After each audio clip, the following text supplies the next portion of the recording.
¿La veis bien? ¿Y me escucháis bien? Sí. Sí, perfectamente. Buenas tardes a todos.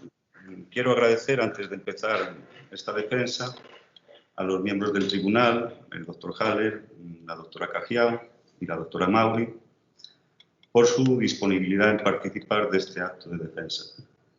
Como pueden imaginar, para mí este es un día muy especial y me siento muy orgulloso de que ustedes participen en él. El título del trabajo que ustedes ya han tenido la oportunidad de leer es Especialización artesanal en el antiguo Coclé, 780-1020 después de Cristo. Ascripción estilística y análisis de estandarización de la cerámica procedente del caño. En esta tesis se analiza una muestra de cerámica procedente del yacimiento funerario del Caño. El objetivo principal de este trabajo es evaluar cómo se organizaba la producción artesanal y caracterizar el ambiente socioeconómico en el antiguo Coclé, entre los años 780 y 1020 después de Cristo. Los objetivos específicos son dos. En primer lugar, se realizará una ascripción estilística de la cerámica excavada recientemente en el sitio y, en segundo lugar, se procederá a analizar la muestra aplicando los análisis de varianza y consumo. Los resultados serán interpretados siguiendo la hipótesis de estandarización, la cual expone que una muestra muy homogénea es reflejo de producciones especializadas, entendiendo una producción especializada como el resultado de una organización del trabajo artesanal con un número reducido de artesanos que elaboran más bienes de los que necesitan e intercambian los excedentes de forma regular y repetitiva. Los precedentes de esta tesis y que dotan de cierto contenido a la misma son tres publicaciones de mi autoría de los años 2015, 2018 y 2020. Una de ellas, la del 2015, es un análisis preliminar de estandarización y las más recientes, las del año 2018 y finales del año 2020, son publicaciones descriptivas de los materiales analizados en esta tesis. Estos materiales provienen del yacimiento del Caño. El yacimiento guarda fuertes vínculos culturales con yacimientos arqueológicos vecinos, lo que justificó que estos fueran agrupados como una región cultural arqueológica denominada en los años 70 del siglo pasado como Gran Coclé. El Gran Coclé, a su vez, forma parte de un conglomerado cultural denominado Área Cultural Istmo-Colombiana, que abarca una amplia zona geográfica en la actual Colombia, Ecuador, Venezuela, Panamá, Costa Rica, Nicaragua y Honduras. La agrupación de esta enorme zona geográfica en una misma área cultural viene motivada por razones lingüísticas, genéticas y culturales.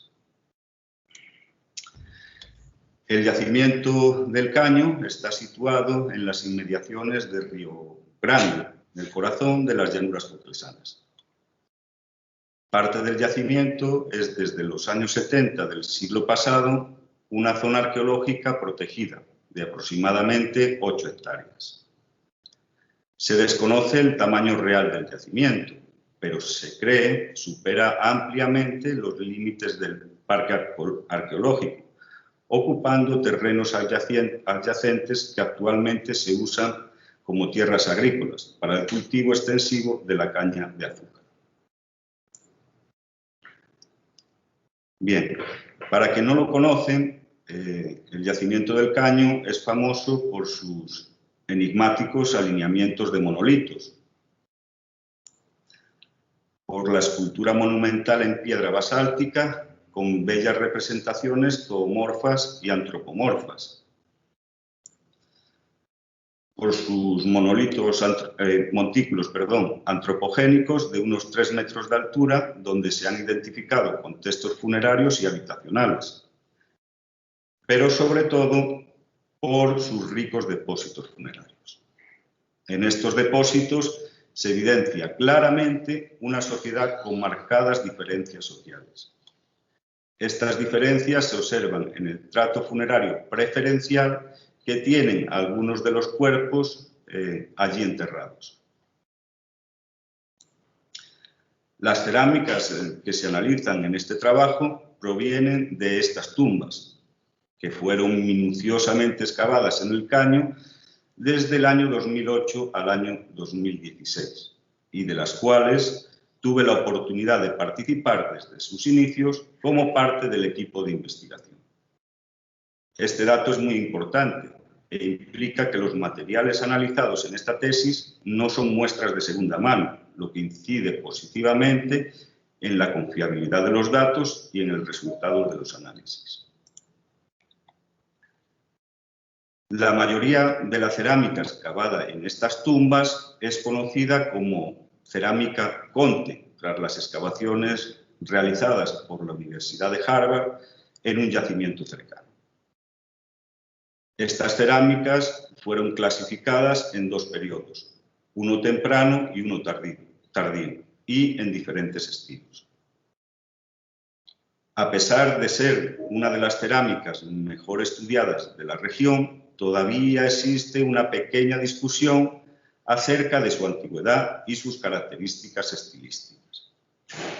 En cuanto a la cronología, se discute si agrupar la cerámica clasificada estilísticamente como Conte temprano y Conte tardío en un único periodo denominado Conte, o por el contrario, separarlos cronológicamente en 2 periodos, equiparando la cerámica Conte tardío con la cerámica del complejo Macaracas. Otra posibilidad que se puede explorar es separar las cerámicas de estos estilos en 3 periodos diferentes.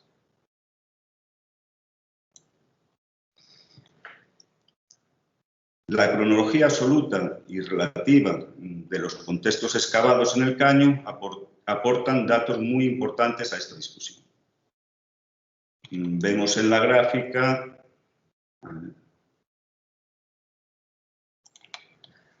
que las fechas absolutas calibradas presentan antigüedades muy similares para las cerámicas de todas las tumbas. Si a esto le sumamos las similitudes estilísticas de estas cerámicas, la Conte temprano y tardío, estaría más que justificada la clasificación de estas como parte de un mismo periodo, como se propone en esta tesis.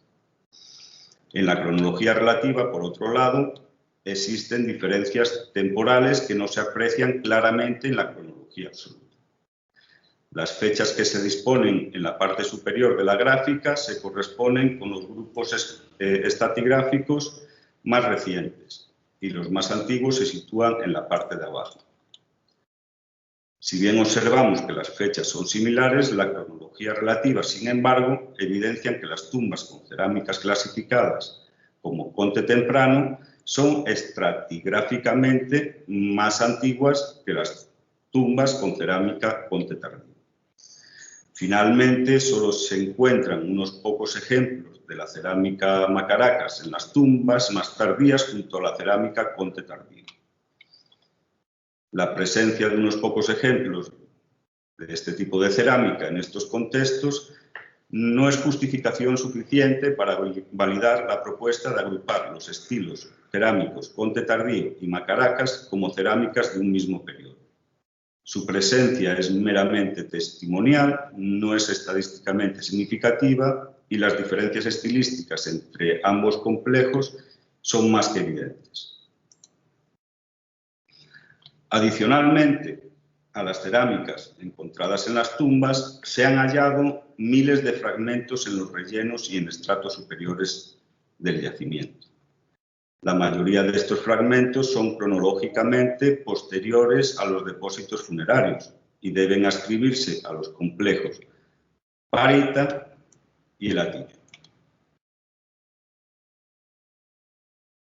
También nos encontramos, aunque en número muy reducido y estadísticamente poco significativo, ejemplos más antiguos, como algunos cuencos estilísticamente muy cercanos a la cerámica del complejo cubital, del tipo ciruelo y del tipo jirón.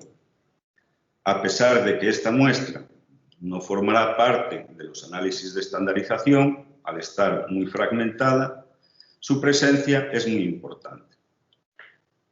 La inscripción de esta cerámica junto a las fechas radiocarbónicas ha permitido evaluar los periodos de ocupación del yacimiento del Caño desde mediados del siglo VIII hasta el periodo de contacto en el siglo XVI.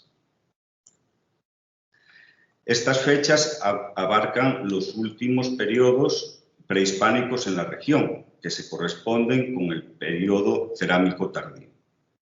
Esto convierte al Caño como el yacimiento de referencia para el estudio del surgimiento, desarrollo y ocaso de las jefaturas en la región.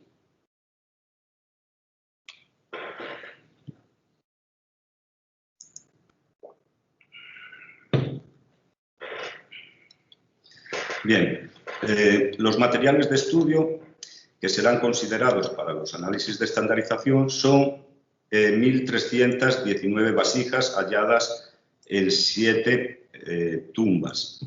Estas cerámicas fueron agrupadas en categorías denominadas vajillas. La vajilla roja es la más numerosa con el 35% de la muestra, seguida de la vajilla polícromo tardío con el 32%.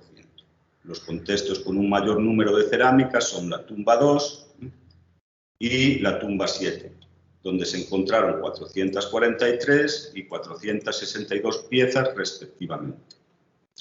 La agrupación de las cerámicas en vajillas no responde a un criterio propio de clasificación.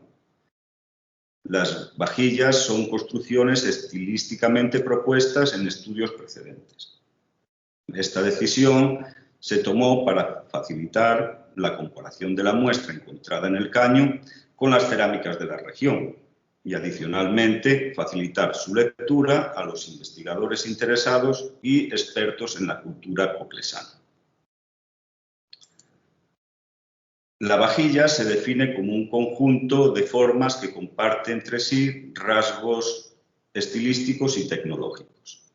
En la imagen se han reunido algunos ejemplos de formas de la vajilla denominada roja plena.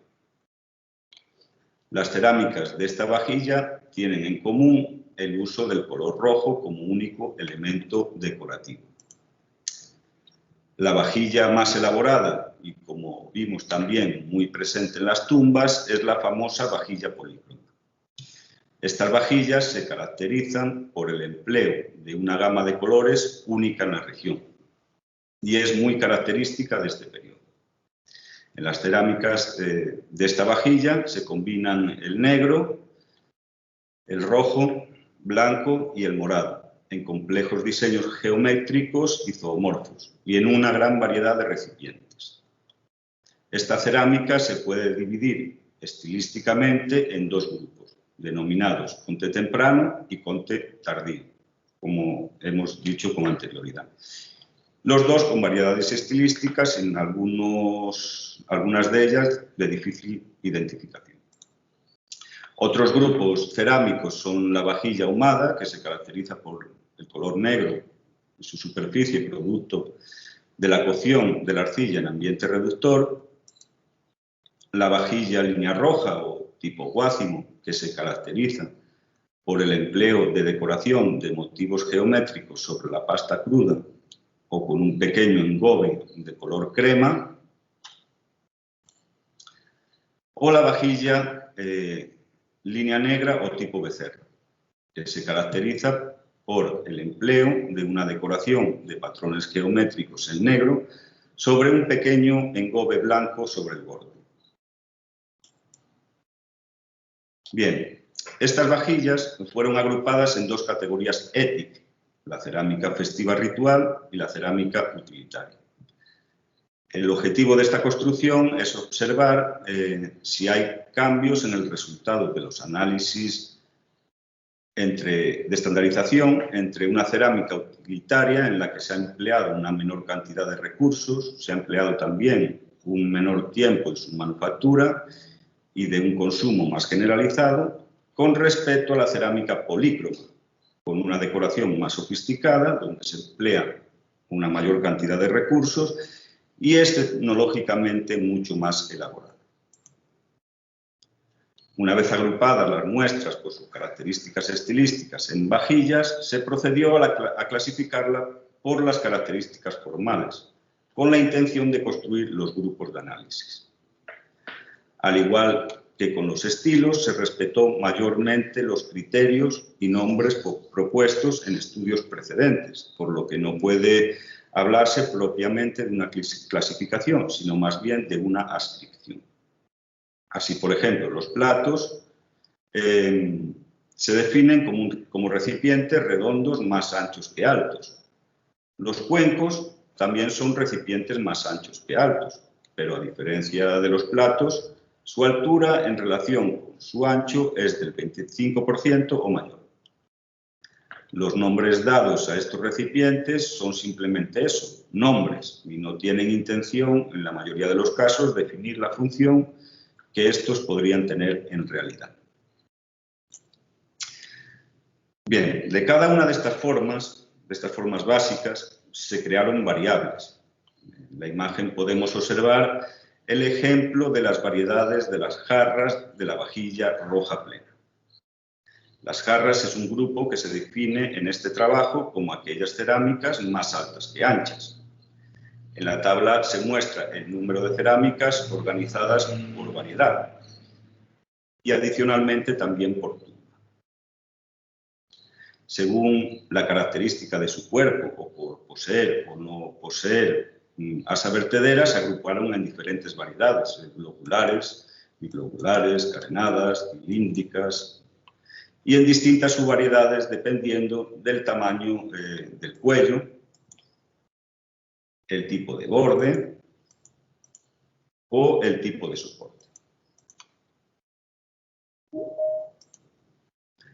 Lo mismo que se realizó con las jarras se hizo para cada una de las formas básicas de la vajilla roja, con los cuencos, ollas, incensarios, soportes, etc. Y también para cada una de las vajillas. En la imagen puede verse, por ejemplo, las formas y variedades de la vajilla anteplena.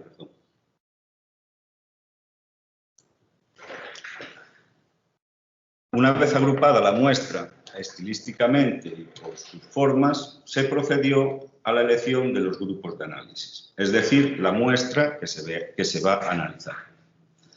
Las cerámicas que se analizarán serán aquellas que compartan no solo la misma forma básica, sino también cada uno de los elementos formales.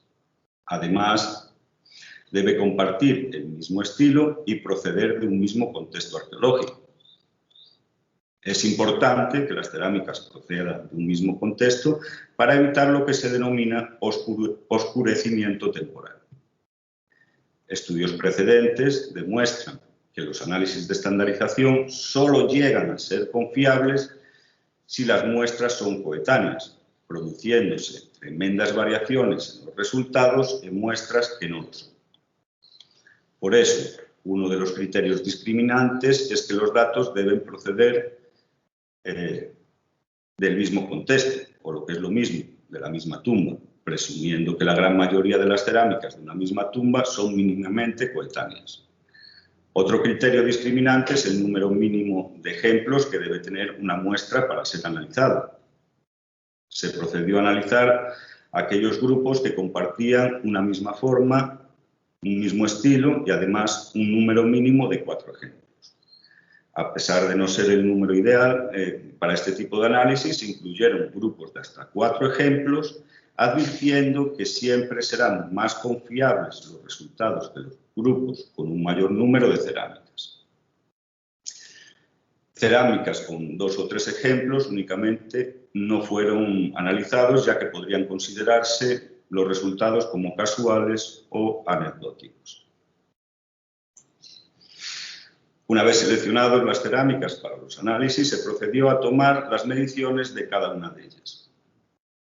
Las medidas elegidas para estos análisis de estandarización son el alto de la pieza y el ancho de la boca.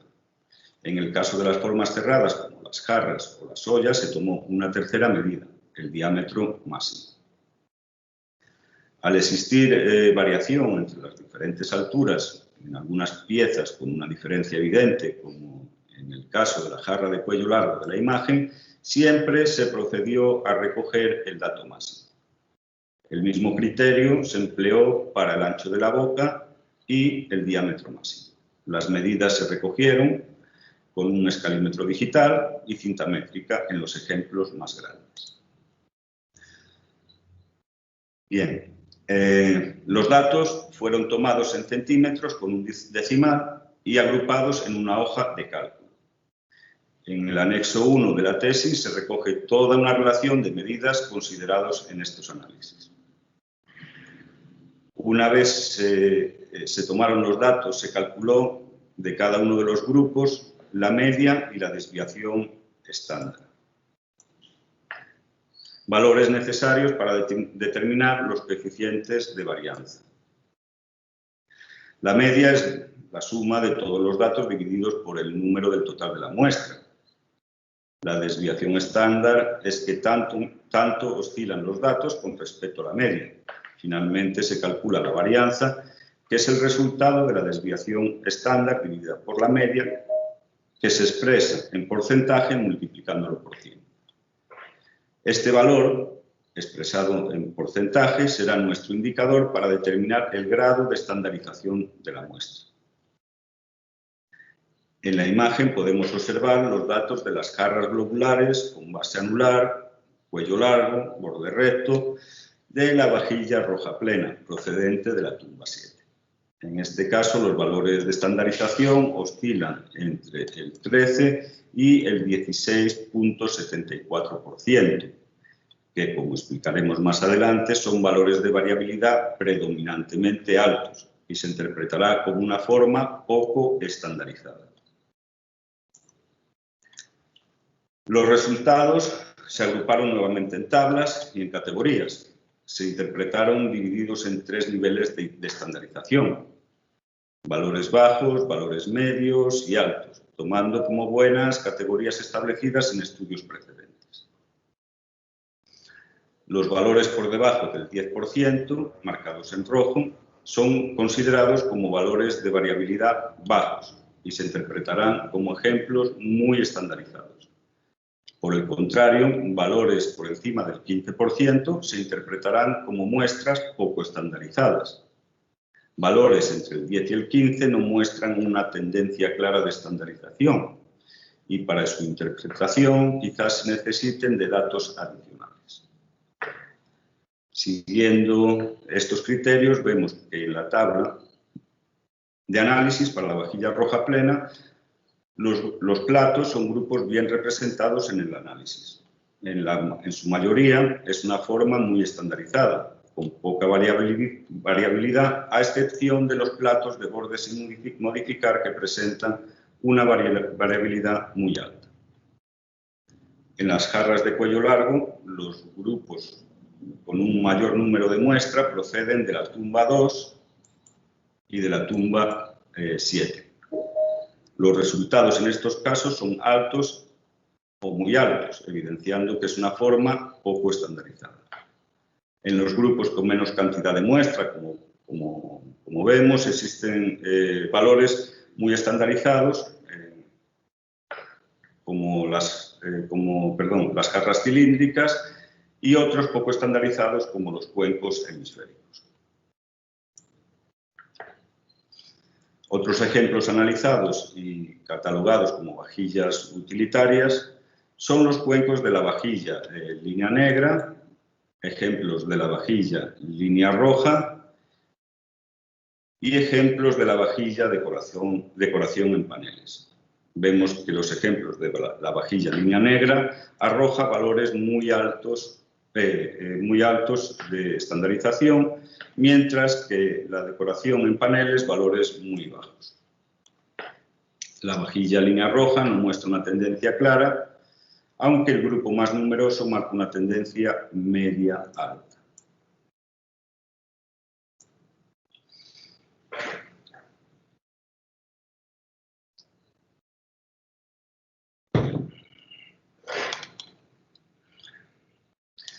En la vajilla, los resultados de la vajilla festiva ritual, vemos que los platos nuevamente marcan unos valores muy bajos.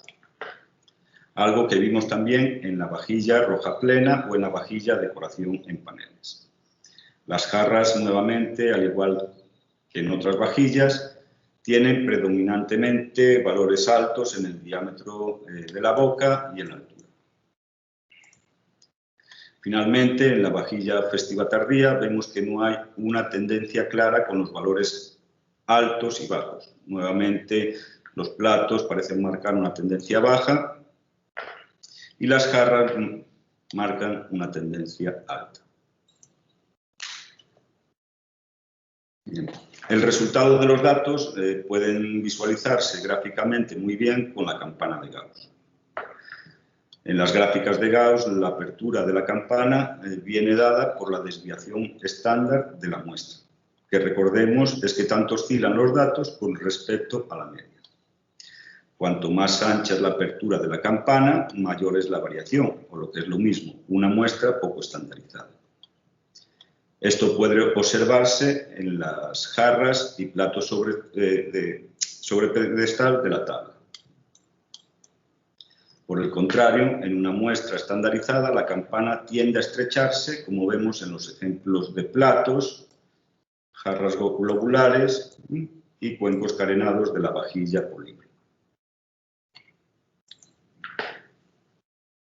La lectura de los resultados de los análisis de estandarización que se acaban de presentar es la siguiente.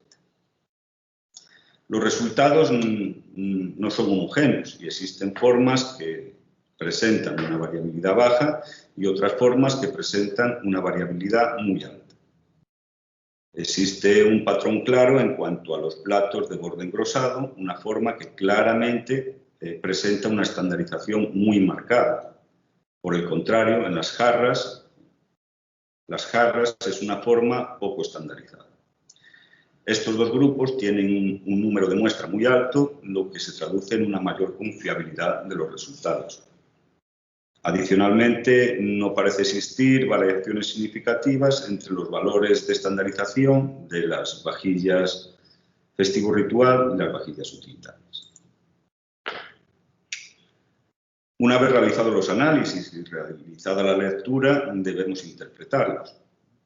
Las interpretaciones seguirán los supuestos formulados por la hipótesis de estandarización. La hipótesis de estandarización, como se mencionó, y a pesar de las críticas, sigue siendo una herramienta muy usada y útil para el estudio de los procesos de producción, para interpretarlos, sobre todo en aquellas sociedades donde no se cuenta con una evidencia directa de los procesos de producción, como en nuestro caso. Esta hipótesis considera que una muestra con una variabilidad baja es indicio de una producción especializada, con volúmenes de producción altos, donde las unidades de vivienda producen más bienes de los que consumen e intercambian el excedente por otros productos.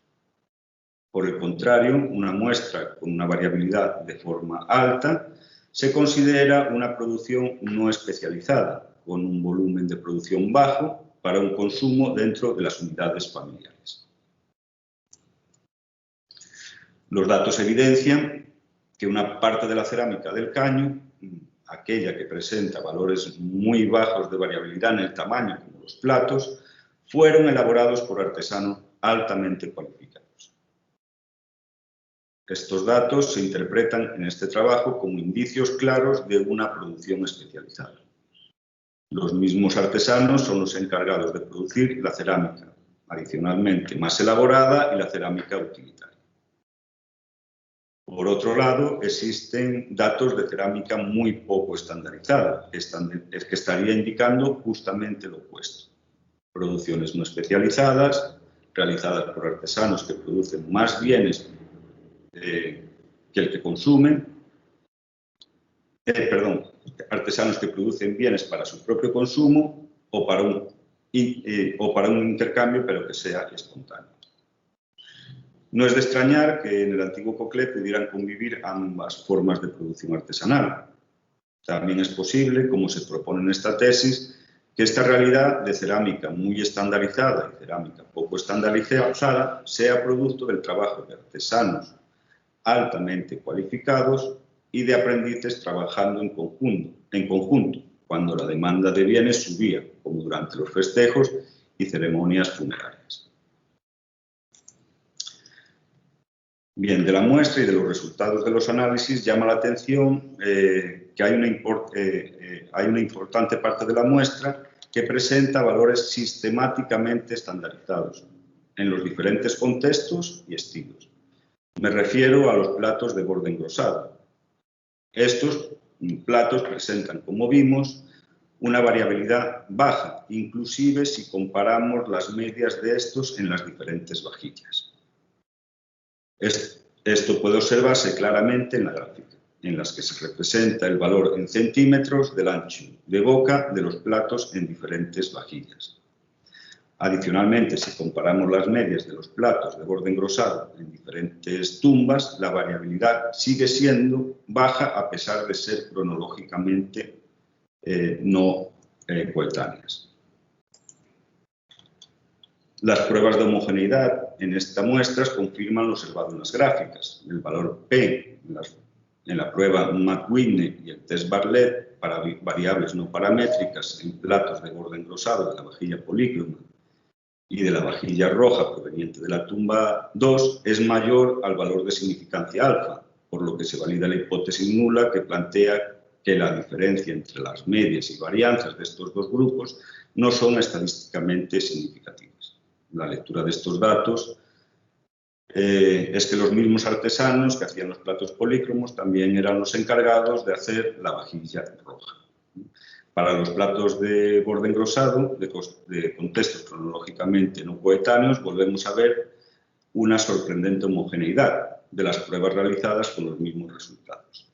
Este dato, donde las medias y las varianzas no difieren estadísticamente, con materiales de dos contextos cronológicamente diferentes y en la que participaron presumiblemente diferentes generaciones de artesanos, es muy sorprendente y puede ser prueba evidente de transmisión de conocimientos intergeneracionales. Como hemos visto,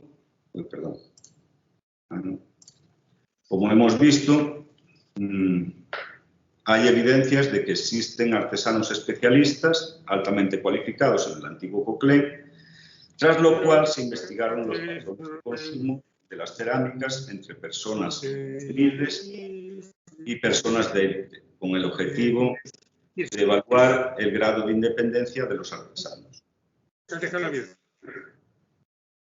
Escucho una voz por ahí. Bueno, voy a continuar. Existe en este sentido una diferenciación clásica de caracterización social dentro de la disciplina arqueológica, entre artesanos adjuntos y artesanos independientes. Estos conceptos pretenden etiquetar si la producción de bienes está motivada por la libre oferta y demanda o, por el contrario, está institucionalizada y controlada por una élite. Uno de los métodos para aproximarnos a esta realidad son los análisis de consumo. Un consumo muy restringido sugiere un control férreo institucional, mientras que un consumo generalizado puede indicar independencia de los artesanos. En este trabajo se compararon los datos arqueológicos de tumbas coetáneas de personas humildes y de contextos de élite dentro del propio yacimiento. En la cerámica vemos que existe una acumulación extraordinaria de este bien en las tumbas de élite, pero su consumo, incluso de cerámica polícroma, también es común en contextos humildes.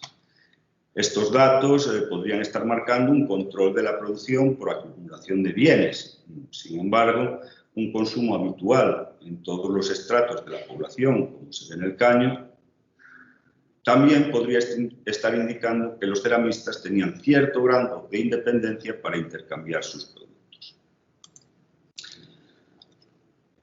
Adicional al análisis de consumo de cerámica, se hizo un análisis, un test de otras artesanías en los mismos contextos. En estos análisis se evidencia que bienes como la orfebrería en rojo, la talla de dientes de ballena en verde o los espejos de pirita en morado eran bienes que están presentes en las tumbas de élite y están ausentes en todas las tumbas humildes, a excepción de un pequeño objeto de orfebrería hallado en la tumba nueva. Estos datos, a diferencia de la cerámica, sí que podrían interpretarse como claras evidencias de la existencia de artesanos adjuntos y del control por parte de la élite gobernante de ciertos bienes de consumo. Además, nos presentan una realidad calidoscópica en el Coclé en cuanto a cómo se organizaba la producción artesanal, con la existencia de artesanos independientes y artesanos adjuntos. Bien, si tomamos los datos de los análisis que se acaban de presentar y hacemos un ejercicio de encontrar semejanzas con algunas de las tipologías propuestas que intentan definir los diferentes tipos de producciones en la antigüedad, por ejemplo, en nuestro caso tomamos como ejemplo la tipología propuesta por Costin, vemos que la producción de cerámica en Coclé podría ajustarse a lo que se define o lo que define la autora como un tipo de producción artesanal del tipo sirvientes. Este tipo de producción se define como artesanos especializados, trabajando parcialmente para una élite en ambientes domésticos o como parte de una comunidad de artesanos. Trabajan para la élite en un proyecto en específico o como parte del pago de sus tasas u obligaciones. Todo parece indicar, como se vio, que estos ceramistas pudieron también dedicarse parte de su tiempo a la actividad de producción e intercambiar sus excedentes por otros productos o necesidades básicas. Bien. Los vínculos entre la especialización artesanal y una organización política más compleja es evidente en el antiguo Coclé y se observa perfectamente en el caño. La producción artesanal de cerámica va de la mano de una evidente diferenciación social y claras jerarquías, como ya se mencionó anteriormente. Esta relación entre una producción artesanal especializada y una organización política compleja parece ser algo universal. No sabemos los orígenes de esta relación, pero parece evidente que se retroalimenta. La especialización artesanal parece, en este sentido, contribuir a una mayor interacción social de la población que empieza a participar económicamente en el intercambio de sus excedentes. Esta interacción e interdependencia de productos parece que lleva consigo que se afiancen los patrones de asentamientos en comunidades cada vez más nucleadas. Adicionalmente, estas nuevas comunidades necesitan nuevas formas de estructuración política que contribuyan a una mejor cohesión y manejo de la población. Es, por lo tanto, la especialización, si no uno de los factores que influyen en el surgimiento de las jefaturas en el istmo, sí al menos una de las características que lo definen.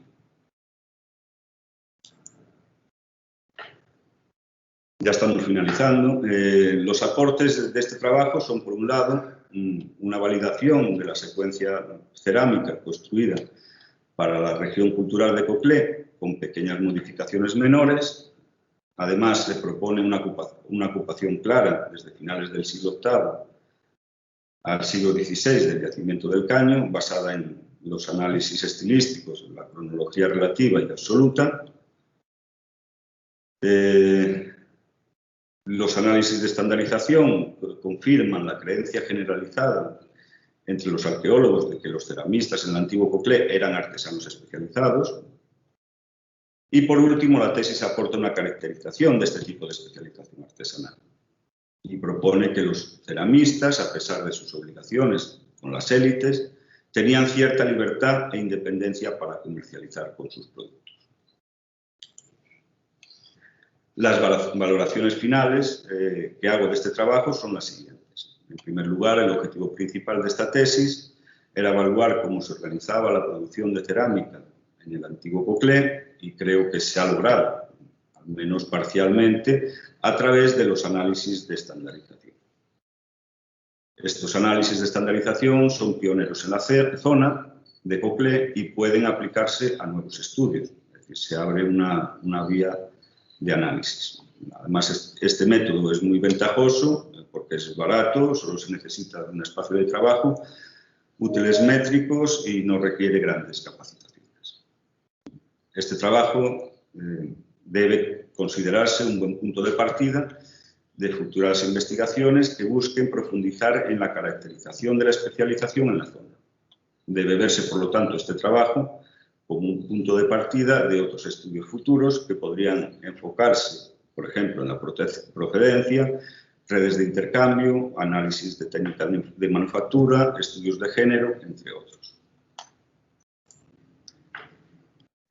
Ya para finalizar, y esta es la parte más emotiva, quiero agradecer nuevamente a los miembros del tribunal, a sus suplentes, a mi directora de tesis y con afecto a las mujeres de mi familia,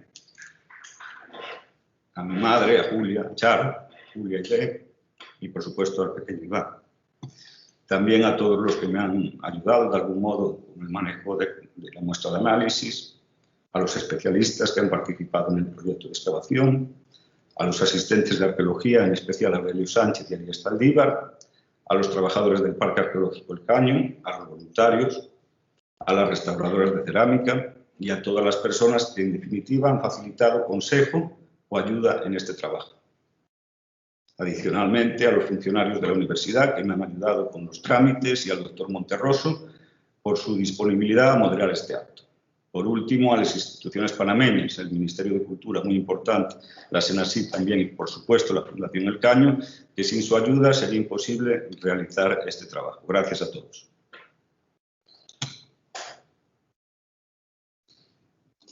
Creo que no me pases del tiempo, ¿no? No, perfecto, perfecto.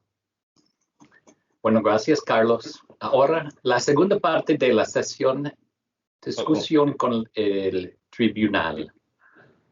Vamos a discutir la tesis y el doctorando va a responder a las consideraciones al final. Doy la palabra a la secretaria Pilar Cajillo Vila. Muchas gracias, señor presidente. No sé, Carlos, si me escuchas, ¿sí? Sí, te escucho perfectamente. Vale.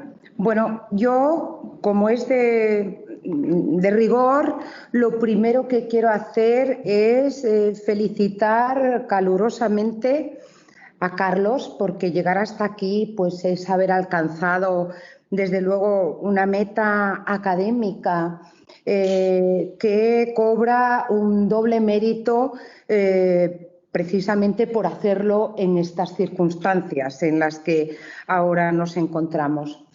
Pero también quiero felicitar a su directora, a mi colega, la profesora Pepa Rey Castiñeiras, porque, bueno, sin duda alguna, su mano, su orientación se detectan a la hora de haber tenido la oportunidad de leer este trabajo.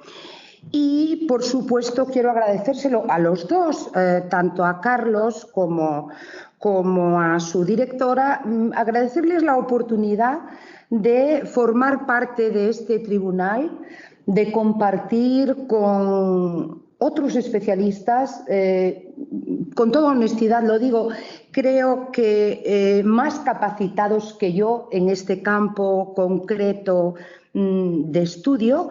Y, sin duda, la primera conclusión que he sacado tras leer esta tesis es de que he aprendido muchísimo y, además, por muy diversas razones, ¿no?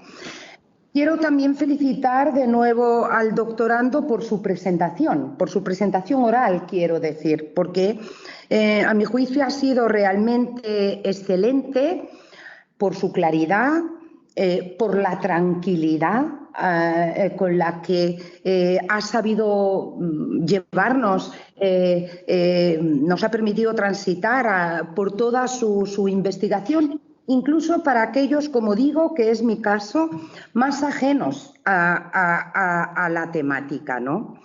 Ajenos, me refiero desde el punto de vista, fundamentalmente se trata de una tesis de corte arqueológico obvio, ¿no?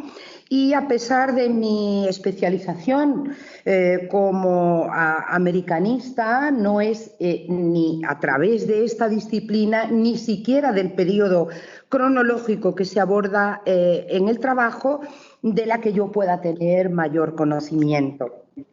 Por otro lado, a pesar de, creo que un bastante profundo conocimiento de América Latina, es imposible en ese continente conocer todas las geografías, y mi conocimiento directo de Panamá se limita fundamentalmente a la frontera norte con Costa Rica, donde sí he estado en numerosas ocasiones, y este gran coclé lo conozco desde esa perspectiva y también de una corta convivencia con una comunidad bribri, pero lamentablemente no conozco, y es una deuda contraída, no conozco el yacimiento del Caño.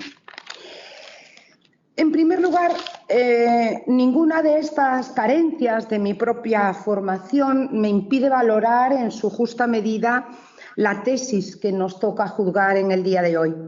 Sin duda es un trabajo que hay que decirlo, porque incluso en estos niveles de tesis doctoral no siempre nos encontramos ante un trabajo bien escrito.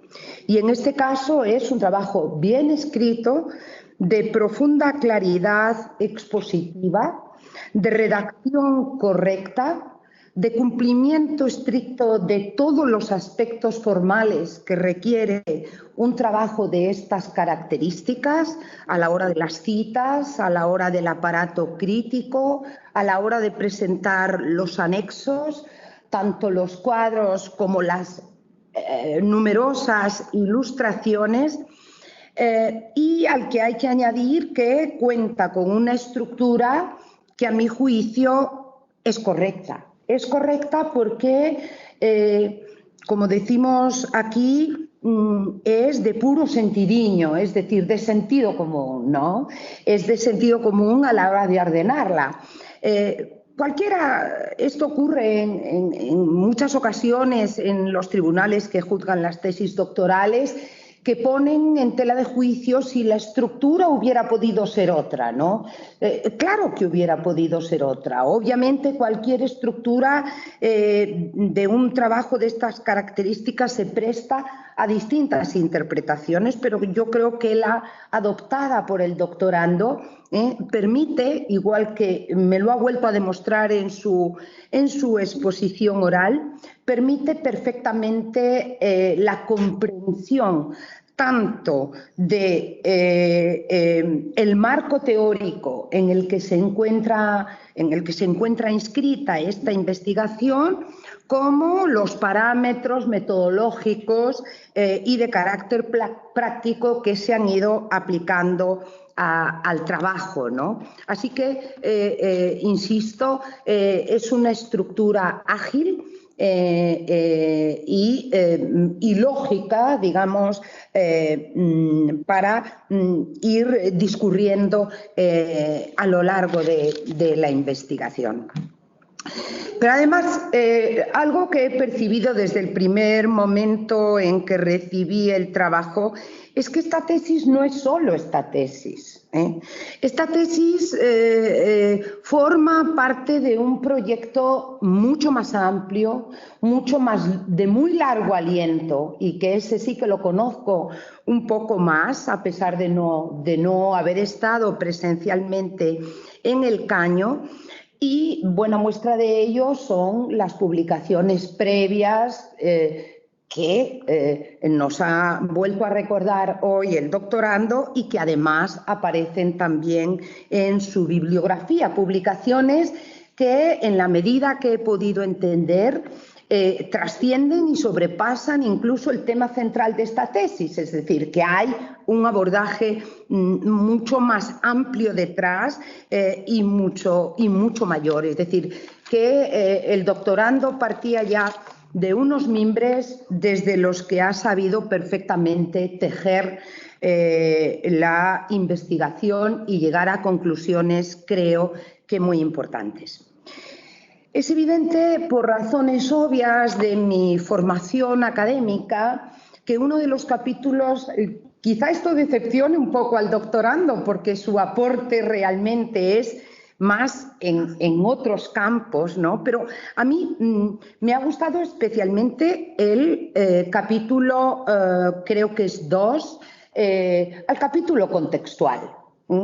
El capítulo contextual de este contexto cultural, regional del Gran Coclé, como parte de esa inmensa área istmo-colombiana, que yo ya le digo de antemano al doctorando que yo le voy a copiar. Yo le voy a copiar esto para impartirlo así en clase, porque me parece muy claro, muy conciso, muy bien explicado. Quienes nos dedicamos a la docencia de la historia de América y que tenemos que pasar un poco a vuela pluma por encima de la temática precolonial, digamos, encima cometemos el craso error de obviar muchas áreas culturales, ¿no? Porque, como usted muy bien dice, pues todas las consideraciones se vuelcan especialmente sobre el mundo mesoamericano y el área andina y se desdeñan otras regiones culturales que lamentablemente, no por no haber constituido lo que tradicionalmente llamamos altas culturas, no dejan de ser menos importantes para la comprensión del conjunto americano, ¿no? Por lo tanto, esta explicación que usted da, yendo desde el gran área ístmica, desde Honduras hasta Colombia, como muy bien expresa, donde se van desarrollando diferentes horizontes culturales que, bueno, alcanzan esas categorías de jefatura, de cacicazgo, donde usted expresa precisamente todos los elementos de comunidad que subyacen detrás, lingüístico, genético, invitando además al lector a preocuparse por esas cuestiones, cómo detrás de ese poblamiento el istmo opera como un corredor, ¿no? Desde el poblamiento inicial, donde desde esas bandas de cazadores, pasando por la transición a la agricultura y por lo tanto también a los usos cerámicos, que me he fijado además que han planteado una extraordinaria discusión, ¿no? Si esos usos cerámicos estaban, digamos, por decirlo así, contaminados desde fuera o eran propios, etcétera, ¿no? En definitiva, un área interesantísima en la que encontramos muchos elementos comunes, pero a mí me ha gustado muchísimo ver, como usted ha señalado, sobre todo las particularidades de esos elementos comunes, ¿no? Y en el momento en el que usted se centra para el desarrollo de su investigación, pues somos perfectamente capaces de observar que para haber llegado ahí se pasó por unos estadios anteriores de los cuales nos ha ido dejando prueba testimonial los registros arqueológicos, pero eso a usted no le ha evitado introducir otras fuentes que a mí particularmente pues me encuentro más familiarizada con ellas, ¿no? Como son, por ejemplo, las crónicas, ¿no?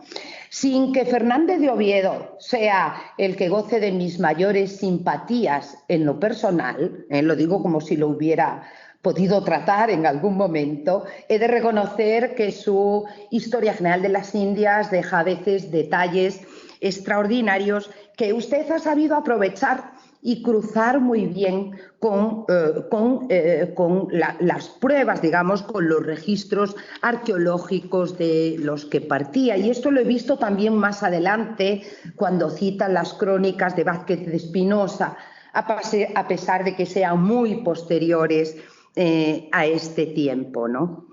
Claro, he podido entender mucho mejor cómo esas unidades sociopolíticas del último estadio que usted precisamente centra su atención son justo las que coinciden después con la aplicación del régimen de encomiendas en el siglo XVI, ¿no? Por la cohesión existente dentro de cada uno de los grupos, ¿no? Con lo cual, a través de esta tesis, creo que he podido seguir lo que era uno de sus objetivos, ¿no? Porque está perfectamente descrito en ella, a pesar de ser con fuentes con las que me encuentro menos familiarizada, ¿no?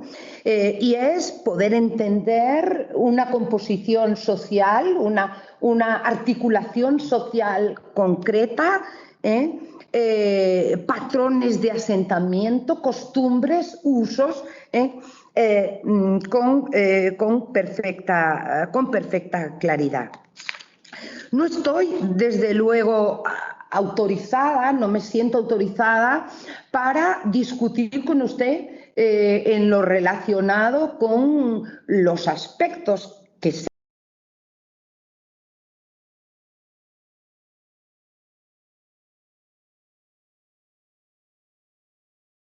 de la doctora Cajiao, no la escucho. Sí, Pilar, se ha ido el audio. Pilar, tienes que activar el micrófono. Por alguna razón lo desactivaste. Sí, perfecto, gracias. Pues no le he tocado, se ha desactivado solo. Pilar, saca de ahí, saca el dedo de allí. ¿El dedo? El ratón, mueve el ratón de sitio. No, pero... Así, sácalo, vete fuera, así.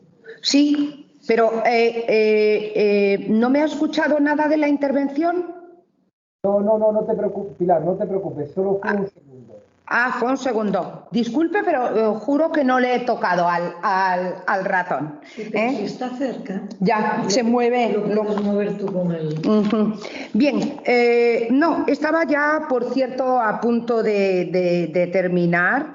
Explicaba que del seguimiento, de la trascendencia de la interpretación de sus registros de tipo arqueológico a la comprensión del proceso histórico que se da en ese tiempo, me ha encantado además que lo ha sobrepasado, es decir, que llega usted incluso a el periodo que llama, después de que ha establecido los previos, ¿no? El paleoindio, el precerámico, etcétera. Después se centra en el análisis concreto, pero llega incluso a un periodo que usted le llama hispano-indígena, ¿no? Del momento de la irrupción y de la conquista, donde esa tradición alfarera también continúa, ¿no? Y citando ahí, pues probablemente a uno de los historiadores por el que siento mayor admiración, que es mi colega Alfredo Castillero, por el que siento un gran respeto, y en fin, que creo que aquí hay un intensísimo trabajo de fondo que me consta que usted le ha dedicado años de investigación para llegar a presentárnoslo en el día de hoy. Creo, en la modestia de mi apreciación, que hace usted unas aportaciones novedosas e interesantes. Ya nos ha dicho que este análisis a través de la estandarización es pionero para el caso, ¿no? Para la región que usted analiza. Y me gusta particularmente que de ahí se derivan otras conclusiones de las que usted nos hace una perspectiva de futuro, ¿no? Esa posibilidad de análisis de género, eran manos de mujer las que hacían esta cerámica, de la eventual evolución tecnológica que se siguió y de los intercambios, ¿no?, que se derivaron a partir de aquí. Yo no he hecho otra cosa más que aprender desde la primera hasta la última página, ¿no?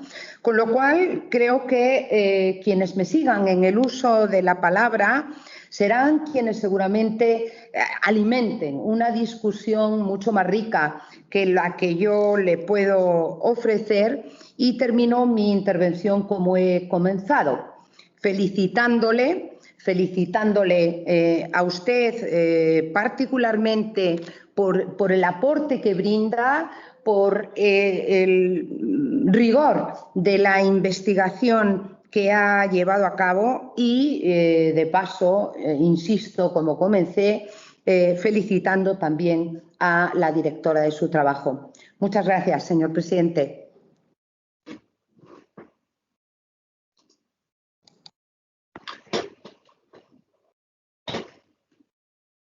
Bueno, doy la palabra a la vocala Mónica Martínez Marrey. Muy bien, muchas gracias. Yo, antes de empezar, creo que, Carlos, deberías dejar de compartir pantalla, porque todavía creo que hay dos pantallas superpuestas. Vale, ok. Ahora, sí, ahora nos vemos bien. Vale. Perfecto. Bueno, antes de empezar, también en estas previas, antes de mi apreciación de la tesis, quería, en primer lugar, agradecer tanto al doctorando, ¿no?, a Carlos Mayo, por su exposición y también por pensar en mí, ¿no?, y también a la directora de la tesis, a Pepa Rey, felicitarla también por la parte que le toca, ¿no?, en este trabajo, en su dirección, en la orientación de este trabajo que ciertamente he disfrutado leyendo. Y también agradecer al director de la Escuela de Doctorado, a Pablo Taboada y a Juan Manuel Monterroso, por todo el acompañamiento en este proceso de defensa online al cual nos estamos acostumbrando, pero que realmente espero que pronto pues, acabe y volvamos a recuperar la presencialidad. Bueno, dicho esto, me gustaría también empezar destacando que estamos ante una tesis que creo que es una excelente contribución a los estudios sobre el Cocle antiguo, la arqueología de Panamá, el área ismo-colombiana. Yo realmente he disfrutado mucho con la lectura de este trabajo, que, como ha dicho Pilar, está muy bien escrito, se lee muy bien y que hace un balance de muchos años de investigación, pero también supone un sumario, un balance y una nueva aportación, porque es también un trabajo que va a poner énfasis en lo que durante los últimos 10 años realmente se ha descubierto, se ha trabajado en este yacimiento tan importante como es el Caño. Bueno, está claro que esta tesis nos aporta un gran conocimiento sobre las sociedades del pasado, pero también, y aquí yo voy a hablar como antropóloga, pues no soy arqueóloga, como la mayoría de ustedes saben, yo creo que también aporta, ¿no?, una reflexión o da sentido, ¿no?, a algunas de las apreciaciones etnológicas del presente de esta área, que, como también ha dicho Pilar, no es considerada, no es tan famosa como Mesoamérica, la Amazonía, los Andes, que durante incluso muchos años no ha tenido ni una entidad propia, ¿no?, y ha sido denominada área intermedia, como si aquí no pasara nada, fuera realmente una zona de paso, una zona donde pues, no había sociedades aparentemente estructuradas o que merecían la pena incluso denominar, ¿no? Con un nombre que no fuera o no evocara esta idea del transismo, del paso, ¿no? que es muy frecuente en Panamá. Yo creo que esta tesis reafirma la idea de que Panamá no solo era un lugar de tránsito, nos muestra claramente que es una zona en la que había sociedades agrarias, bien establecidas, con jefaturas, con una rica cultura material, y creo que solo por esto ya es una excelente contribución. No son muchas las tesis, desgraciadamente, ¿no? ni los trabajos etnográficos que se realizan en Panamá. Entonces, ya yo quiero felicitarte, Carlos, por haber llegado hasta aquí, haber completado esta tesis, y espero que muy pronto la publiques y que realmente tenga una difusión y mucha gente la lea, porque las tesis, desgraciadamente, no son muchas veces leídas por la población general. Pero creo que este trabajo además está escrito de una manera que es muy accesible. También, bueno, creo que esta tesis a mí me ha interesado mucho como antropóloga, porque nos pone a dialogar nuevamente entre disciplinas. Y creo que este diálogo es muy necesario. De hecho, es un diálogo que no existe, diríamos, desde la Segunda Guerra Mundial, casi, porque no por culpa de los arqueólogos, sino por culpa de los antropólogos, que se centraron más que nada en hacer trabajos etnográficos con sociedades indígenas que estaban, según ellos, en procesos de aculturación, pero que no se interesaron en hacer teorías, ¿no? En torno a los elementos, rasgos culturales compartidos por las sociedades indígenas de esta área. Entonces, creo que este diálogo entre arqueólogos y antropólogos en torno a esta cuestión del área, mismo colombiana o circuncaribe, como la queramos también denominar, pues es muy importante, y tu tesis nos pone en este plano. Yo sé que la tesis es el resultado de un proyecto arqueológico, pero creo que realmente tiene mucho más recorrido y ofrece una mirada muy madura sobre lo que ha significado las investigaciones previas, y seguramente te va a poner a trabajar en el futuro en zonas, en la misma zona o en el área, ¿no? Reflexionando precisamente sobre esta cuestión más supralocal, ¿no? Que es qué elementos comparten las sociedades que existen en esta área ismocolombiana. Bueno, llegados aquí, hasta ahora las defensas de tesis funcionan así, ¿no? Primero hacemos todas las alabanzas, y creo que aquí no me voy a extender más porque coincido con Pilar de que es una excelente tesis, pero ahora llega el momento aquel del pero, ¿no? De que, bueno, pues ahora vamos a señalar algunos elementos críticos, que yo no lo voy a hacer en un tono de decir, tendría que estar esto en la tesis, y qué mal que no esté. No es esto lo que yo quiero realmente exponer aquí.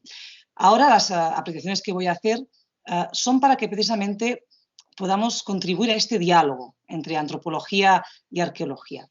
Y por ello voy a señalar algunos elementos que creo que a mí, leyendo tu tesis, pues deberían estar en tu agenda de investigación en el futuro, ¿eh? Para decírtelo claramente como un elemento que yo te propongo para que dialoguemos en los próximos años, pero no como algo que debería estar en esta tesis, ¿eh? Yo creo que esto es necesario que quede claro también para la gente que está asistiendo a esta defensa, que yo creo que deben saber que es un trabajo pues sólido, pero que pues en las tesis lo que hacemos también los miembros del tribunal es señalar estos elementos para el diálogo.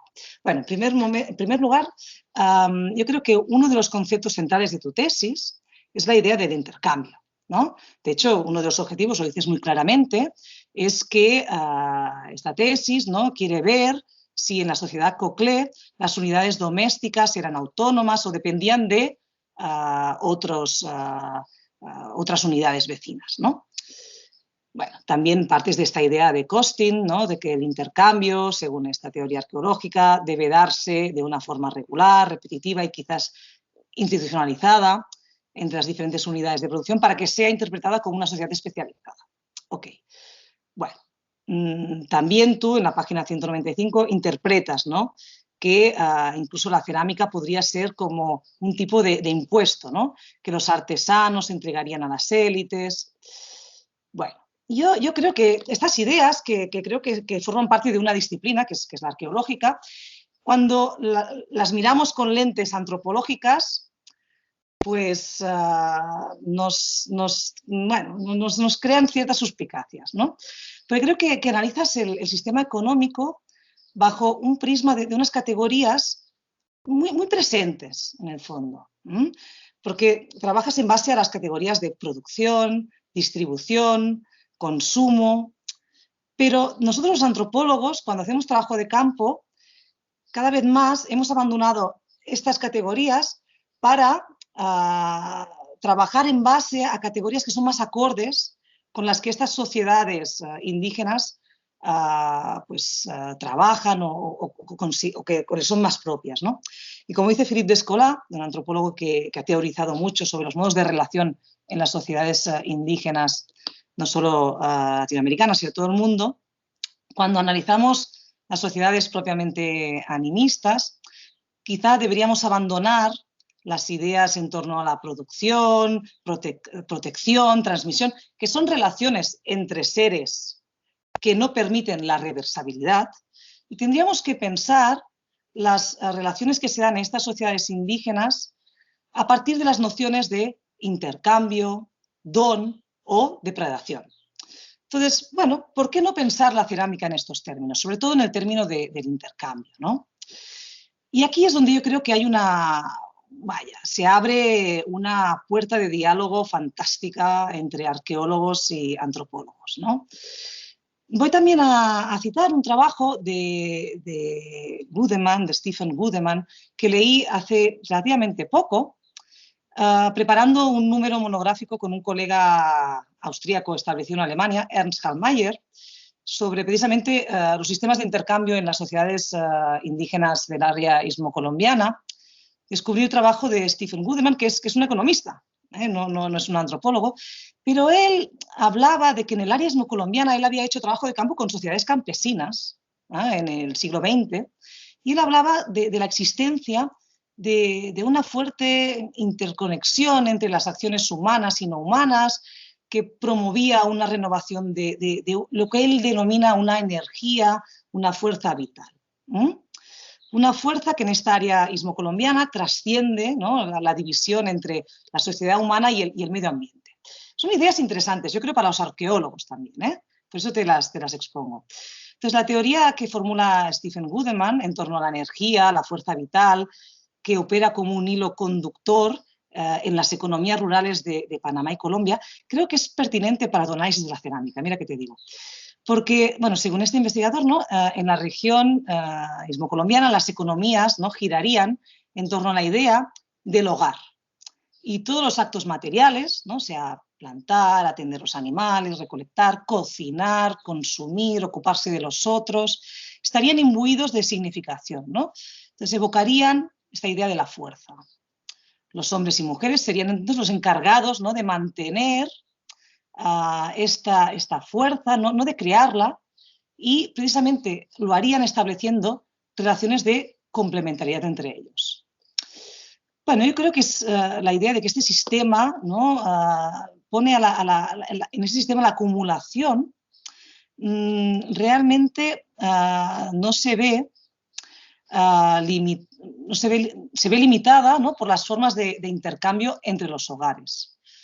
Entonces, uno de los principios básicos de esta economía, de este sistema que nos pone a pensar Gudeman, sería el hecho de que compartir la comida con los otros sería también compartir energía y al mismo tiempo incorporar así la energía, la fuerza de los otros. Bueno, es un sistema que puedes leer, porque tampoco tengo tiempo aquí de exponer toda la teoría de Gudeman, pero creo que nos pone sobre la pista de cosas muy interesantes que pueden ser abordadas en los trabajos arqueológicos del futuro también. Esta mirada ontológica de la que tanto hablamos los antropólogos también creo que podría ser interesante para repensar algunos de los datos que están ahí. Yo no sé también si conoces el último trabajo, el libro publicado por Karl-Henrik Langbeck, que es precisamente sobre los Muisca, que también repiensa las formas de jerarquía en términos de élite y estrato bajo, que lo he echado de menos un poco en la tesis. Yo sé que es un texto reciente porque fue publicado en 2019, pero creo que también es un trabajo a tener en cuenta en este diálogo que podemos mantener antropólogos y arqueólogos. Precisamente el argumento más fuerte de este libro, ¿no?, es que el pueblo muisca, bueno, desarrolló una sociedad compleja, con jerarquías, pero que nunca tuvo una división clasista en la que pues, una élite reducida controlaría los recursos para su beneficio exclusivo, ¿no? Yo creo que esta hipótesis, que es ciertamente muy arriesgada, encuentra, bueno, puede tener cierto eco en tu trabajo también, mira que te digo, ¿no? Porque esta dicotomía entre élite y estrato bajo, que es cuestionada por Langbeck, la podríamos también encontrar en el yacimiento del Caño, depende cómo analicemos los datos, ¿no? Yo creo que esta interpretación que nos hace Langbeck, pero que también podríamos hacer en este caso, pues nos lleva a poner en entredicho muchos de los supuestos con los que se suele entender la historia de la humanidad. Porque pareciera lógico, ¿no?, que las sociedades más complejas desarrollaron necesariamente divisiones clasistas más profundas y que el desarrollo y la desigualdad fueron una constante, ¿no?, en la historia de la humanidad.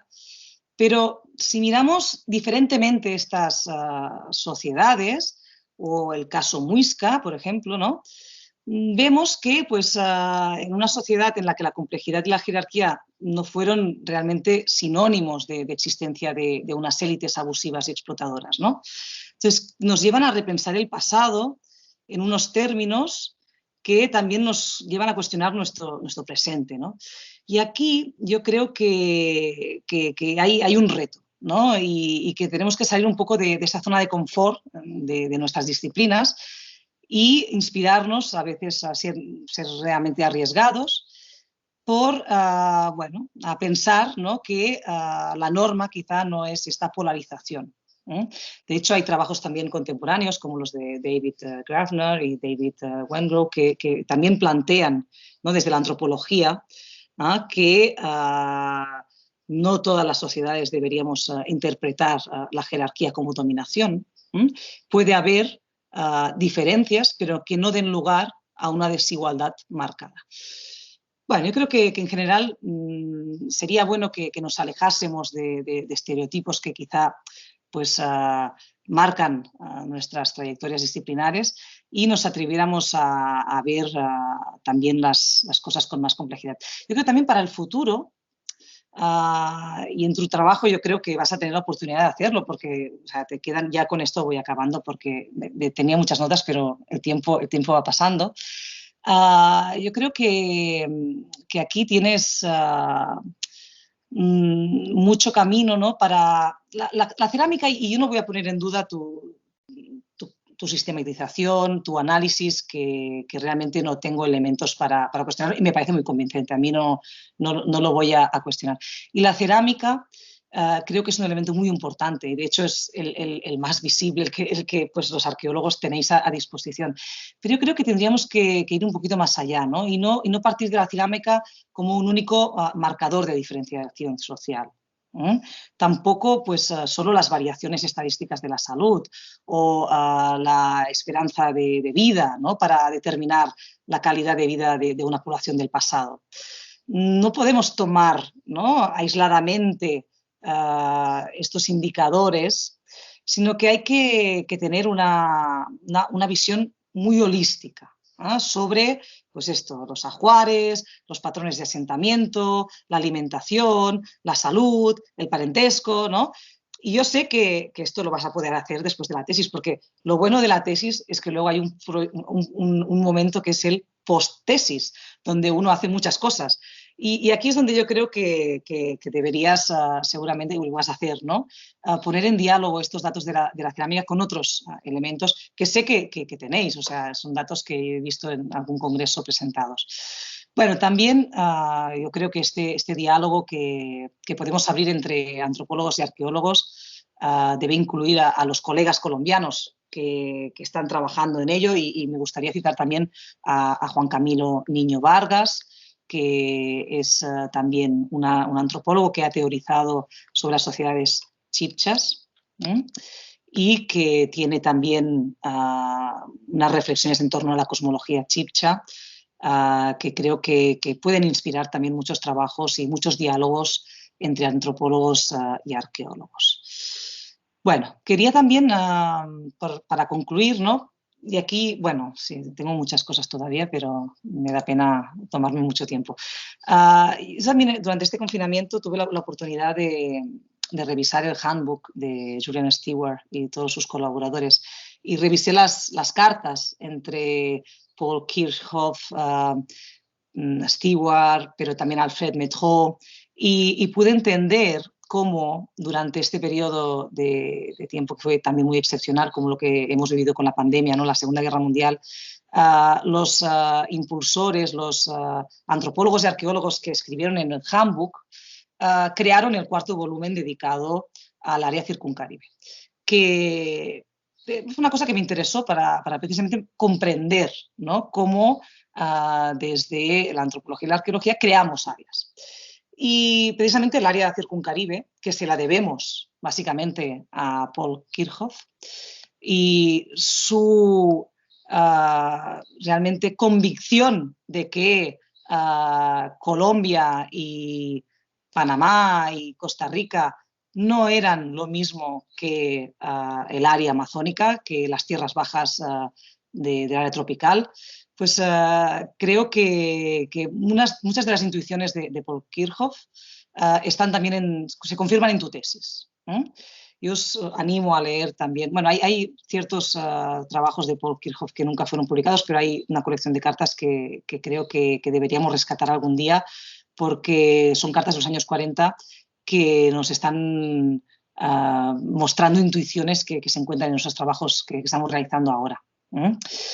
Bueno, también algunas cosas que me han sorprendido de tu trabajo muy concretas, y quizá esto ya es más para la publicación, ¿no? Y que puedes quizá responder en algún momento. Bueno, una de las cosas que me ha sorprendido es el hecho de que las tumbas contienen cerámicas sin huellas de uso. Esto se menciona al principio y no es problematizado. Esto me ha como sorprendido un poco, que te quería preguntar sobre esto, ¿no?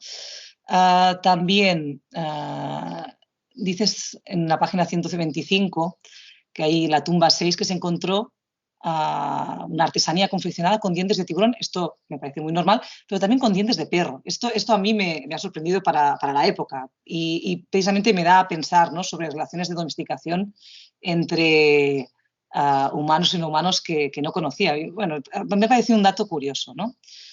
También las vasijas con esfinges zoomorfas. Yo creo que aquí también hay un elemento sobre el cual dialogar, ¿no? Las aves muy presentes siempre. Y hemos visto en los trabajos etnográficos que hemos hecho en Cunayala que las aves no son seres no humanos cualesquiera, o sea, son muy importantes en estas sociedades del área colombiana y creo que también deberíamos dialogar sobre su importancia.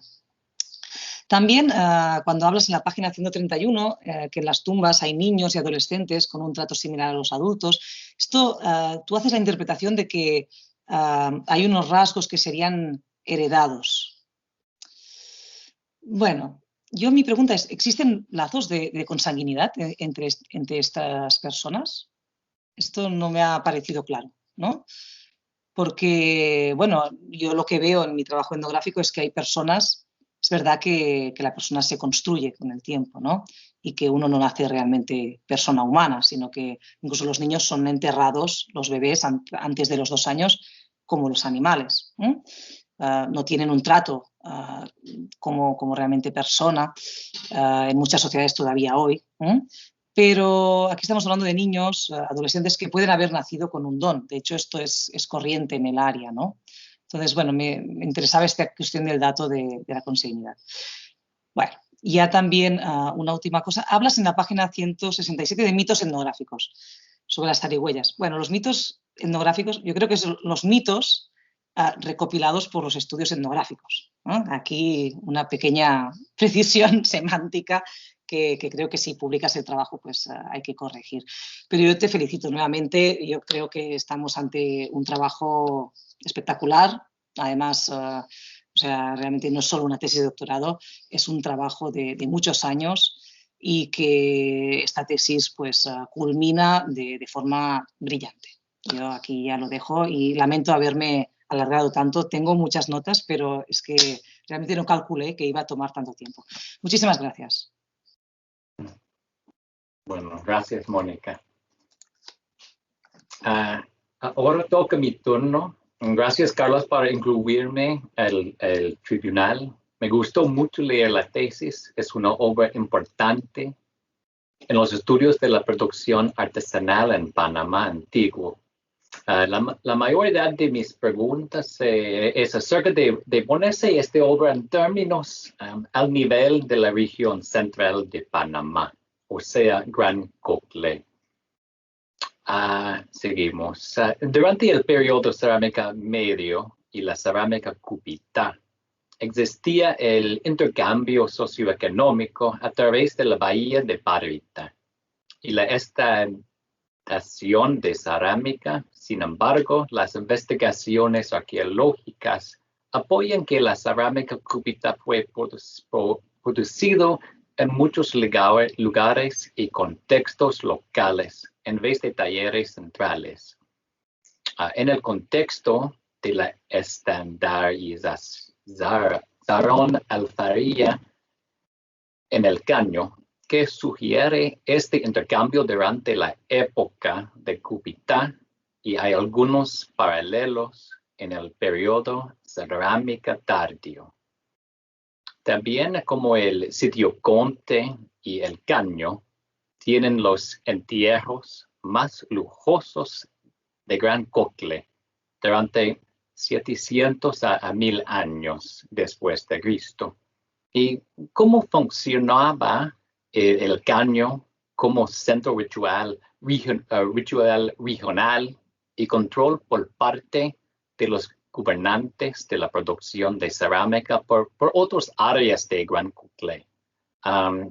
En otras palabras, ¿qué piensas acerca de la idea que el Caño fue la necrópolis por todo el Gran Cocle, no solo el cacicazgo del Caño?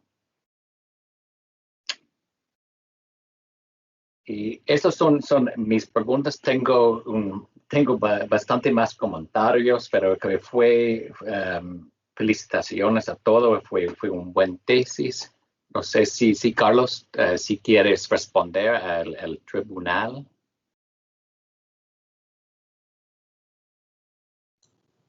¿Es mi turno o antes tienen que preguntarle a otros miembros de la sala si quieren participar? Es mi turno para responder, yo estoy dispuesto a responder. Tal vez tú puedes responder ahorita y después por las otras preguntas. Estoy muy contento y primero pues agradeceros a todos los comentarios. Sois los primeros en leer esta tesis y me siento muy orgulloso de que os haya gustado, ¿no? A pesar de algunas cositas. Me siento muy orgulloso de que haya recibido pues una buena acogida, ¿no? A Mónica sí, es una de las deficiencias que yo veo en el trabajo, que está muy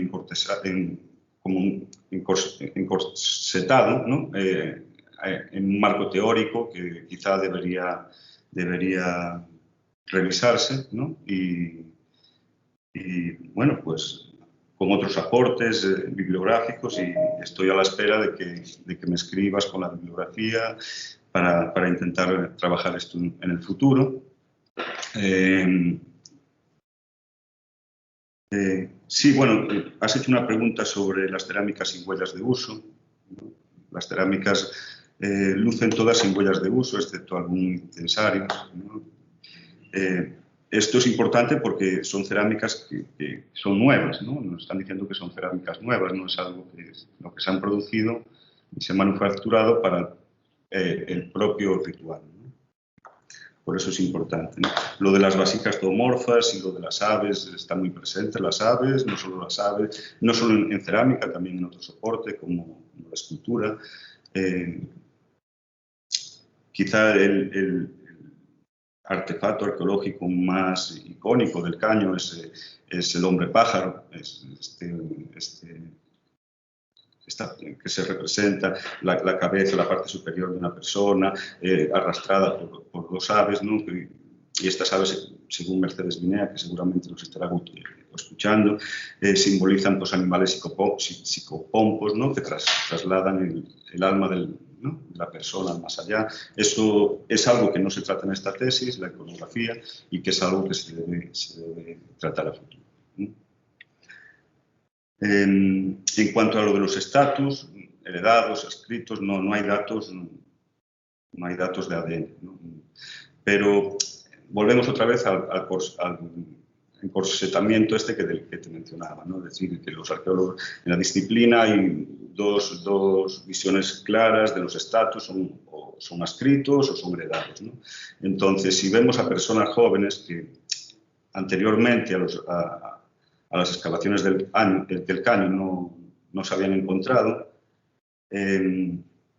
solo aparecían personas mayores vestidas de jefe, es decir, con ajuares ricos de trabajos en orfebrería. En el momento que aparecieron en el Caño, y si estamos diciendo que hay personas jóvenes, niños, que las están vistiendo con ajuares de jefes, ¿no? Es una de las formas de decir que los estatus eran heredados.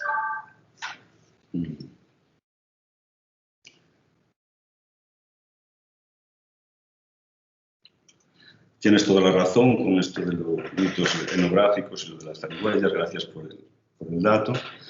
Y creo que ahora voy a contestar a Michael, que me hiciste una pregunta, no sé si te he entendido bien, sobre la cerámica cubitá, ¿no? Que ya es una cerámica pues, que se encuentra en muchos yacimientos de la región cultural de Gran Coclé, pero creo que no hay, digamos, datos suficientes como para mencionar si esa producción de cerámica cubitá era una producción centralizada, sin embargo había distintos centros de producción a nivel regional. Sería bueno que a futuro, no solo con la cerámica cubitá, sino con otro tipo de cerámica, la cerámica Conti, todos los periodos, se hicieran análisis de procedencia, como hizo en su día Fumi Nizuka con la cerámica Monagrillo, y se puedan determinar, ¿no? Y acercarnos a cómo se organizaba la producción en ese sentido, ¿no? Si a nivel regional, local, ¿no? Y el tipo de intercambio que existía entre las distintas comunidades, ¿no? Sí que sé que hay estudios en el que se dice que se intercambiaban conchas con la región de Azuero y todas estas cosas, ¿no? En la época cubitá ya los primeros rasgos se empiezan a ver los primeros rasgos de estandarización en el área, pero creo que incluso usted en la tesis, Michael, dices que no hay pruebas suficientes como para determinar que existe una especialización marcada en la producción de cerámica. Después, entre lo que es sitio Conti y el Caño, sí que son sitios muy especiales, ¿no? A nivel regional son únicos, no se encuentran otros yacimientos con entierros, con zona ritual, con escultura monumental. Todos estos tipos de características arqueológicas los dotan de una significancia especial, ¿no? Si me preguntas mi opinión, sí, yo creo que iban más allá del propio cacicazgo de Río Grande, ¿no? Su área de influencia era mucho más, ¿no? Y eso se demuestra en los artefactos arqueológicos que encontramos en yacimientos de Río, no solo en la zona de Coclé se encuentra cerámica Conte, sino también en las investigaciones que hizo usted en el río Parita, del otro lado de la cordillera, en la cuenca del Caribe, existe cerámica Conte. Parece ser que el área de influencia, ¿no? de estas jefaturas eran mayores, ¿no? No sé si influencia política o otro tipo de influencia, pero sí que parecía que existía alguna influencia con este respecto, ¿no? Y bueno, creo que he respondido bueno, tú me habías preguntado sobre los dientes de perro. Y es un trabajo que es muy bonito. Yo el otro día estaba viendo la película esta de Alfa, ¿no? Que nos cuenta un poco la domesticación y las relaciones entre el perro, ¿no? y las personas, y es muy curioso, ¿no? Porque además son muy comunes en el caño. Se hacen artesanías, pulseras, collares, cinturones, de cientos de cuentas de animales. Sería curioso examinar cuántos dientes de perro se ha utilizado para hacer, por ejemplo, un cinturón que llevaba el individuo principal de la tumba 7. Sería curioso hallar el número mínimo de animales de dientes que se utilizaron para esa artesanía. Y bueno, no sé si hay algo que me he dejado en la libreta. Muchas gracias de nuevo a todos por su disponibilidad, por las preguntas, por la buena acogida que han tenido de este trabajo. La verdad es que ha sido un trabajo muy, muy elaborado, de muchos años y del que me siento muy orgulloso. Bueno, gracias, Carlos. Cedo la palabra a la directora Josefa Rey Castañeda, si quiere realizar algún comentario.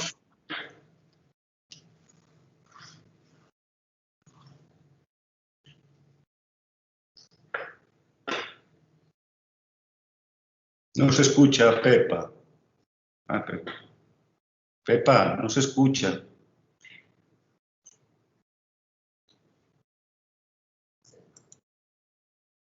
¿O sirve?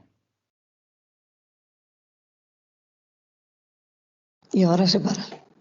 Sí. Ahora, sí. Vale. Bueno, en primer lugar, muchas gracias a los miembros del tribunal por todas las atenciones prestadas y el interés por el trabajo de Carlos. Y como directora, en primer lugar, decir que pues asumiendo la responsabilidad de esta tesis, decir que considero que es la tesis de un investigador maduro, donde yo solo tuve que vigilar y que se mantuvieran ciertos equilibrios en las derivas metodológicas y que a veces todos nos desenfocamos cuando estamos encaminando un estudio. Carlos, en primer lugar, su especial empeño a destacar en esta tesis era el trabajo de estandarización. Sin embargo, pues yo le insistí que destacara todo el trabajo que había detrás para realmente tratar una casilla de la investigación arqueológica. No podemos olvidar, efectivamente, la gran envidia de los arqueólogos con respecto a los antropólogos es que trabajamos con material inerte, mudo, fragmentado.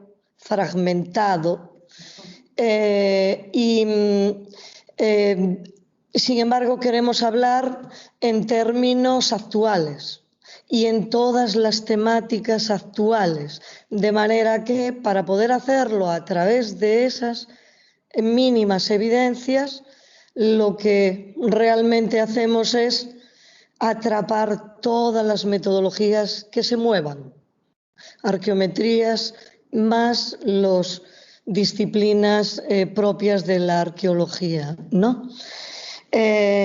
Bien, de manera que, claro, uno va quedando atrapado en todas esas problemáticas, sobre todo si se pretende, como fue el caso de Carlos, y el nombrarme a mí como directora, yo soy especialmente maniática con el método, el equilibrio entre el método y los resultados, porque creo que es la única manera de conseguir, y yo creo que el trabajo de Carlos lo consiguió, es conseguir, a pesar de que pretendió, y lo consiguió, creo, aplicar una propuesta de análisis como es un análisis de estandarización y previamente un trabajo muy largo que fue la diagnosis tipológica y encuadrar en un contexto cultural todo ese material para disipar cualquier efecto de discusión a la hora de aplicar esa evaluación estadística, pues consigue en muy diversas escalas y en diferentes esferas de análisis colocar unos resultados que yo creo que son testeables, criticables, porque la sistemática es transparente en todo el trabajo y tremendamente clara.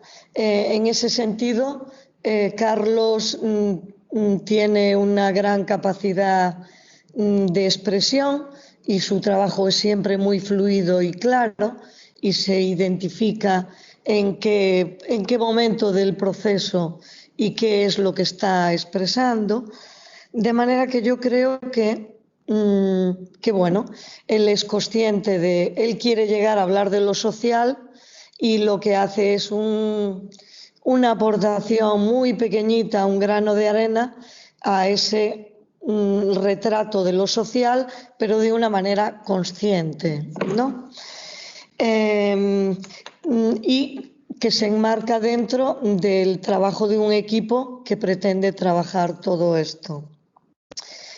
De manera que yo creo que el trabajo de Carlos es una aportación muy importante dentro de aquel equipo en el que trabaja y del que forma parte, la Fundación El Caño, el Centro de Investigación Arqueológica del Istmo, y yo creo que es una contribución que de hecho ya está entremezclado, pero que realmente va a favorecer esas lecturas tan imbricadas y dentro de esa filosofía de esta fundación que atrapa todos los métodos novedosos, todos los enfoques que se le ponen a disposición y que los va imbricando sin olvidarse de lo que son las sistemáticas arqueológicas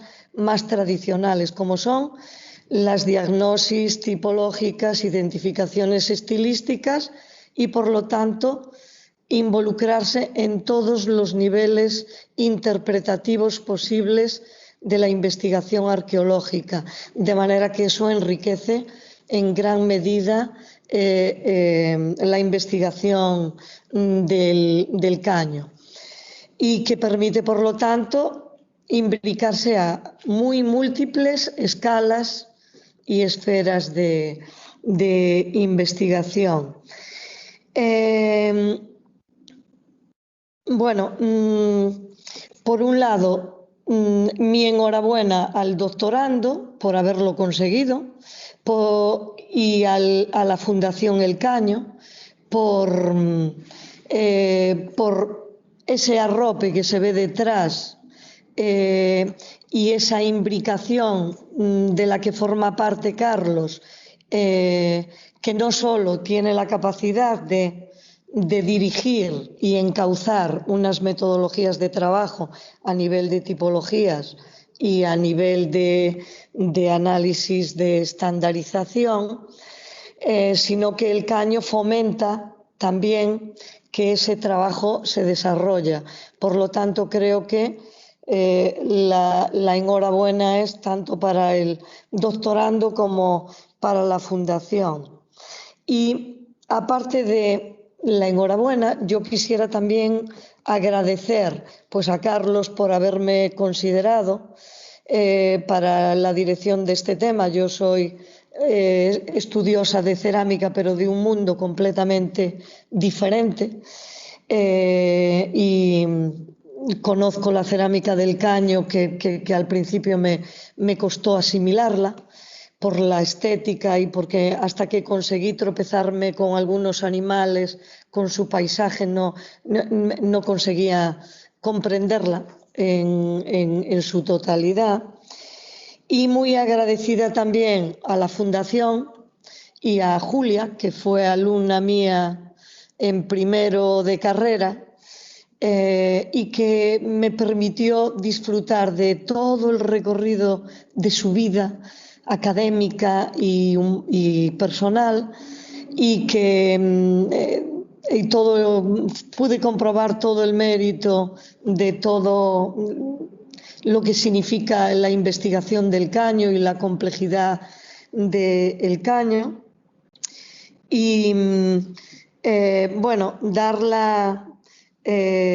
animarla a que siga desarrollando esa investigación tan sólida a nivel de la interdisciplinaridad que fomenta y de esa arqueología tan pública, tan comprometida en lo social en cuanto al tratamiento de temáticas, pero también tan pública en cuanto a que no es una investigación arqueológica cerrada en sí misma, que muy pocos grupos de investigación consiguen o tienen en cuenta, sino con qué intensidad se imbrica en la sociedad panameña a la hora de incorporar la metodología arqueológica en el entorno infantil, no infantil, de todos los... o sea, que hace un trabajo antropológico muy actual también, ¿no?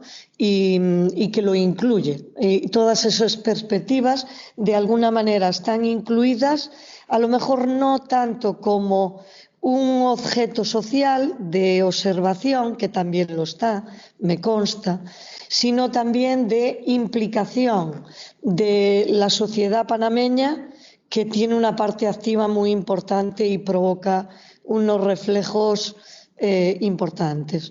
Entonces, bueno, pues mi agradecimiento por haberme permitido formar parte y reitero mi agradecimiento al tribunal. Bueno, gracias, Pepa.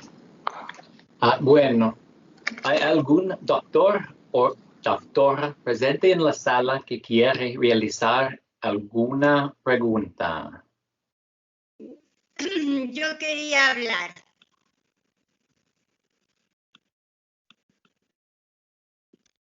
¿Puedo hablar?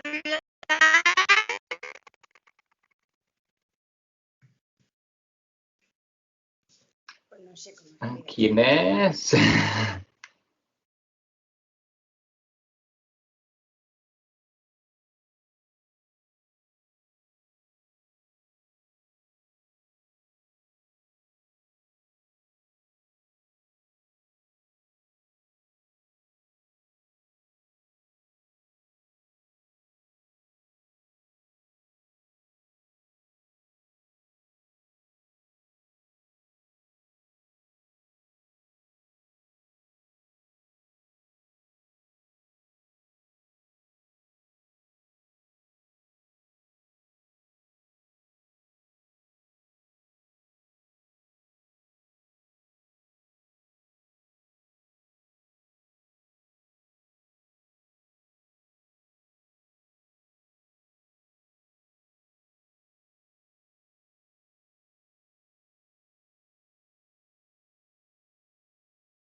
Bueno, por alguna razón, Un saludo, Carlos. por alguna razón no está aquí, así que cuando queráis. Michael.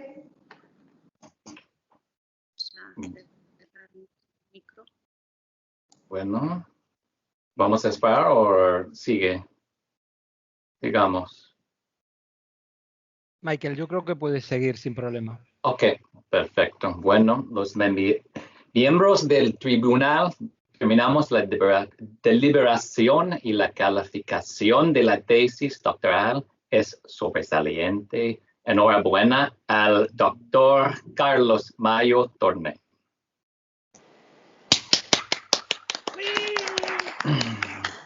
Está. Bueno. Enhorabuena, Carlos. Un bico desde aquí. Ahora disfrutar, Carlos. Bueno, pues... Bueno. Felicitaciones, Carlos, desde Iowa. Felicidades. Sí, felicidades, Carlos.